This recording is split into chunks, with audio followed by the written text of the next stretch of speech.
திருப்பூரில் சாலையை கடக்க முயன்ற நபர் மீது அதிவேகமாக வந்த கார் மோதி விபத்து ஏற்பட்டிருக்கிறது. இது தொடர்பான சிசிடிவி காட்சிகளும் வெளியாகியுள்ளன.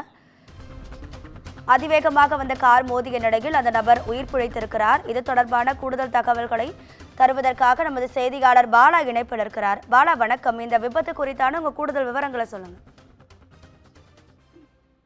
நிச்சயமாக ராதிகா. அதாவது திருப்பூர் மாநகராட்சிக்கு உட்பட்ட போயம்பாளையம் தேவாத்தம்மன் கோவில் அருகில் நேற்று சாலையை கடக்க ஒருவர் நடந்து சென்றுள்ளார். அப்பொழுது கார் ஒன்று பின்புறம் வந்ததை அவர் கவனிக்காமல் வந்துள்ளார்.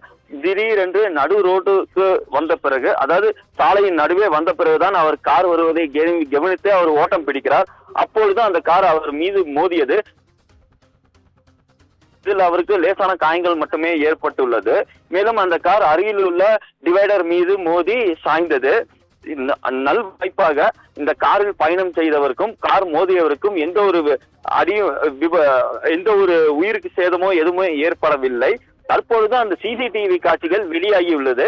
சிசிடிவி காட்சிகள் வெளியானதை தொடர்ந்து அனுப்பர்பாளையம் காவல்துறையினர் வழக்கு பதிவு செய்து தற்போது விசாரணை கொண்டு வருகின்றனர். மேலும் இனி வரும் காவல்துறையினர் விசாரணைக்கு பிறகு அடிபட்டவர் யார், கார் ஓட்டியவர் யார், அவர் ஏதேனும் மது போதையில் இருந்தாரா அல்லது அவர் எந்த மாதிரி இருந்தது, கார் மீது ஏதேனும் பிரச்சனையா, பிரேக் பிடிக்கவில்லையா என்ற தகவல் தெரிய வரும். ராதிகா, உங்க தகவல்களுக்கு நன்றி பாலா.